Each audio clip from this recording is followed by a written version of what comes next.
Noreen here with a new installment of The Holidays Are Coming. Today we're going to do a little departure from our traditional or our customary cooking something, mixing something up, making a mix or something sweet or yummy in the kitchen. And I wanted to share with you how to make a loopy bow. Now I know that sounds different, but a lot of you may not know that I used to be a florist, and I'm sure none of you know that because I probably never shared that with you. I owned my own flower shop for a time, and I also worked in the floral industry for about 4 years.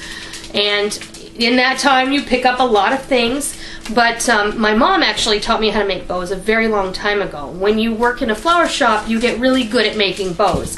So I thought, you know, those bows that you can buy in the bags are nice, but when you make a bow yourself, it can be spectacular. And it doesn't have to cost a lot of money. In fact, I bought some ribbon the other day. It was $1 a spool at the local craft store. It wasn't a chain, it's just a local regional store here in town. And they had nice 9-foot spools or 3-yard spools of wide wired ribbon.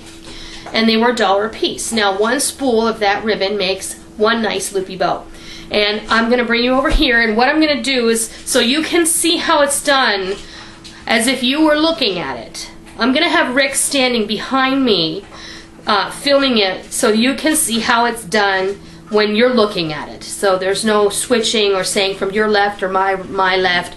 You're going to be able to see it exactly how I'm making it. So this is the example that I made up for you so you could see what we're going to make. This is just a standard florist bow. This is what a lot, you know, you put that on a nice package, that'll look beautiful.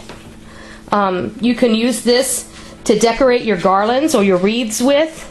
You can use this for any number of things. This is a skill that you will use many occasions throughout your life. If you have a wedding, a friend who's getting married, you can use these for pew bows. You can use these for package bows. You can use these for anything. And when you give someone a gift that has a bow like this on it, they just get blown away because they can't believe that, you know, you took the time to make such a beautiful package. And this is super easy to do. And I'm going to show you how right now. So let's set this aside. Now, this is what in the floral industry they would consider a number 40 ribbon, and it is approximately 2 inches. It's 2.5 inches wide.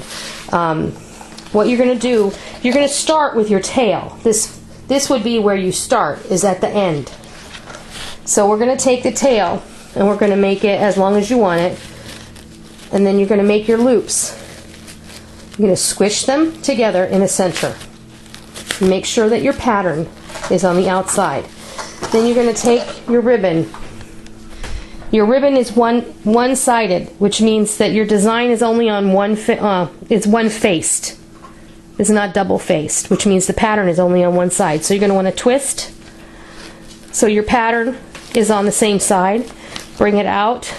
Make your loops the same distance apart and smoosh again. Again, you're going to twist it so your pattern is on the outside. And you're going to make a third loop. And there's really no need to puff your loops at this point because we're going to go back and do that later. Twist it so that your pattern is up. And make another loop. This should make an 8-looped bow.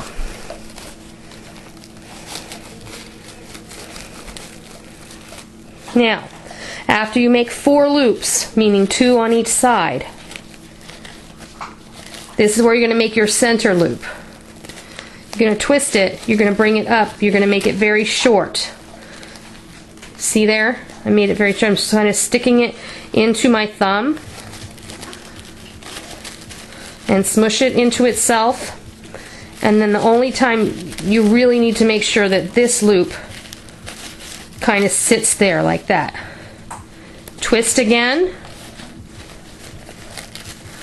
and then you're just going to repeat until you have 8 loops. So you're going to move 4 more loops, 2 on each side, and then we're going to finish the bow.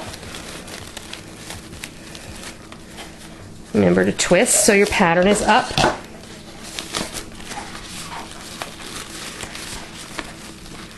This does take some practice. If you don't get it the first time, do not be frustrated. And if you have arthritis, I don't recommend that you even try this because it will hurt your hands. So there we have 8. You're going to switch hands very carefully. Put your thumbs together and then pinch to switch your hands. Then bring this down. And you're going to cut it. And this isn't the best pair of scissors that I have, but it's what I grabbed. So always make sure you have a nice sharp pair of scissors. Then I would always recommend having a package of chenille stems, or what I grew up calling pipe cleaners. Just put this through your fingers like this. Bring it down around. You're going to bring it in the back. Keep a hold of it. Bring these together. Pull the bow with this hand. Pinch and twist with the other. Then twist it around. Now you have something to hold on to. You've got the stem to hold on to. Then you foots with it until it's puffy and beautiful. And then because it's wired, you can arrange these loops until they suit your liking. You can just poke in the center there and it'll puff it right up. Now men, don't be shy. You can make these too. I know that most of you won't want to, but if you were to surprise your wife this Christmas with some beautifully decorated packages, wouldn't she be surprised and impressed as all get out? Now, I will tell you that, see, there you go. Just like that. There's a second bow.